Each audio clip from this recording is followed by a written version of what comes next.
ठाकरे आणि शिंदेंच्या शिवसेनेचा आज दसरा मेळावा आहे। शिवतीर्थावर आज उद्धव ठाकरे यांची तोफ धडाडणार आहे। गोरेगावच्या नेस्को सेंटरमध्ये शिंदेंच्या शिवसेनेचा दसरा मेळावा पार पडतोय। या मेळाव्यातून ठाकरे शिंदे पालिका निवडणुकांचं रणशिंग फुंकणार आहेत, तर दोन्ही शिवसेनांकडून मेळाव्याची अगदी जय्यत तयारी करण्यात आलेली आहे।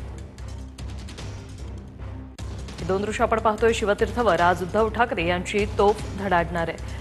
शिवतीर्थावरून आमचे प्रतिनिधी निवृत्ती बाबर आपल्यासोबत थेट जोडले गेलेले आहेत। निवृत्ती, कशी तयारी आहे शिवतीर्थावर?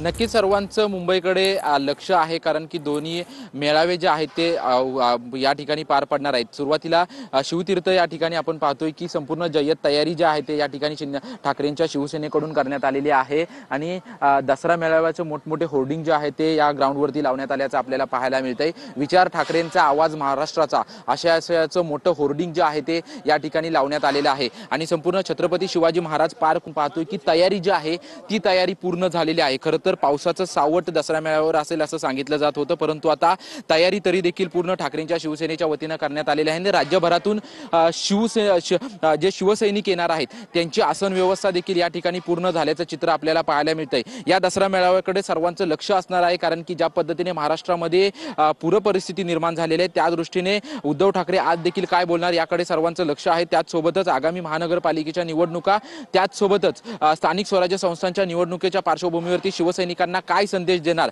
याकडे खरं तर सर्वांचं लक्ष असणार आहे। त्यामुळे मोठ्या प्रमाणात शिवसैनिक जमा होतील असा अंदाज व्यक्त केला जातोय। परंतु दुसरीकडे मुंबईमध्ये गेल्या 3 ते 4 दिवसांपासून जो पाऊस पडत होता, या पावसामुळे छत्रपती शिवाजी महाराज पार्कवरती सध्या पाणी आणि चिखल अजून देखील या ठिकाणी असलेला आपल्याला पाहायला मिळतोय। तरी देखील तयारी जी आहे ती तयारी पूर्ण झालेली आहे। शिवसैनिकांची आणि प्रमुख पदाधिकाऱ्यांची आसन व्यवस्था जी आहे ती या ठिकाणी लावण्यात आलेली आहे। त्यासोबतच संपूर्ण शिवाजी पार्क परिसरामध्ये भगवा झेंडे जे आहेत ते देखील झेंडे या ठिकाणी लावण्यात आलेले आहेत। जवळपास 12 वाजल्यापासून अनेक नेते जे आहेत ते या ठिकाणी पोहोचणार आहेत आणि संपूर्ण तयारीचा आढावा घेतला जाणार आहे। काल देखील अनेक नेत्यांनी आढावा घेतलाय, परंतु पावसाची परिस्थिती आहे, कालपासून देखील मोठ्या प्रमाणात पाऊस पडतोय, त्याच्यामुळे त्यानंतर देखील मेळावा घेण्याचा निर्धार जो आहे तो ठाकरेंच्या शिवसेनेकडून करण्यात आला आणि त्यानंतर आता तयारी जी आहे ती पूर्ण झालेली आहे।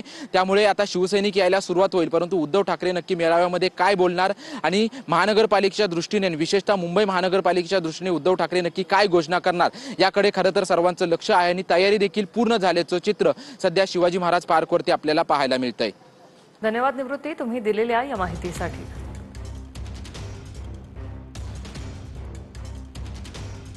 चिखलाने पूर्ण मैदान ते माखलेलं आहे आणि नेहमी त्यांनी 2-3 वर्षापासून बघाल तर चिखलफेकच त्या मैदानातून केलेली आहे। शब्दांचं खाली तर जमिनीवर तर चिखल असणार आहेत आणि तोंडातून पण ते चिखलफेकच करणार आहेत आणि आरोप, परत खोटं बोलणं, त्याचबरोबर शिव्या देणं आणि अर्वाच्य भाषा वापरणं हे त्या मेळाव्याच्या माध्यमातून अपेक्षा आहे।